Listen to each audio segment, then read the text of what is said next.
it was pretty weird because I hadn't played. I did this improv band out of LA with 2 drummers and stuff, and that was really cool. But to be back with your actual bands was almost strange, and it was really nice because then we knew that we did want to do this again. And so, we started writing, really writing. We did one song last year called Chemical Feel that we were just released online for free. And we wrote the record in January, this new record.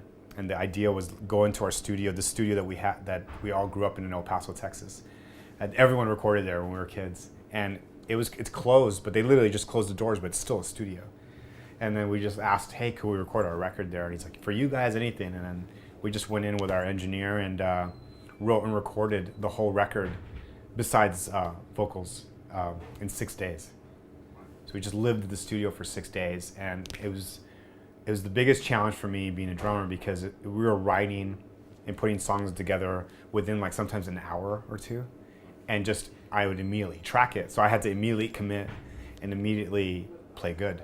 It just the idea was just, what happens is, you know how they say your first thought is usually the best or the right one or whatever, and that's what we really went off of. Like, to me, and there wasn't enough time to make a part complicated just to make it complicated, or it was just really about like what's organic, what's feeling really good within the room with everybody, and it just made the whole process, actually in a strange way, really relaxing.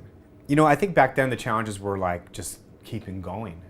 When we toured about almost 2 years for Threes, our last record, and I think we were pretty exhausted by the end of it. And it wasn't just like, I'm tired, I need to go home for a few months. It was kind of, I'm tired, I need to stop.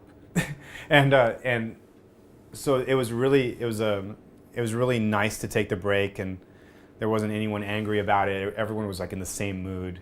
It was it was a nice understanding and stuff. And our challenges back then were just to like be grown men and be like, it's time to take a break. The new challenges are just to just constantly, we've toured for years and years and years, so that's not a challenge anymore. It's just really about kind of reminding people that we're back. That's one of the challenges, because when you're gone for that long, people just start questioning, what's going on. So this little bit of touring that we're doing now and have done, and we did Canada in February, and we're just doing these little runs just to remind people who we are, and we're just going out and playing all old songs except Chemical Feel. And the next time we'll be around, we'll just be playing a new record, which is really exciting.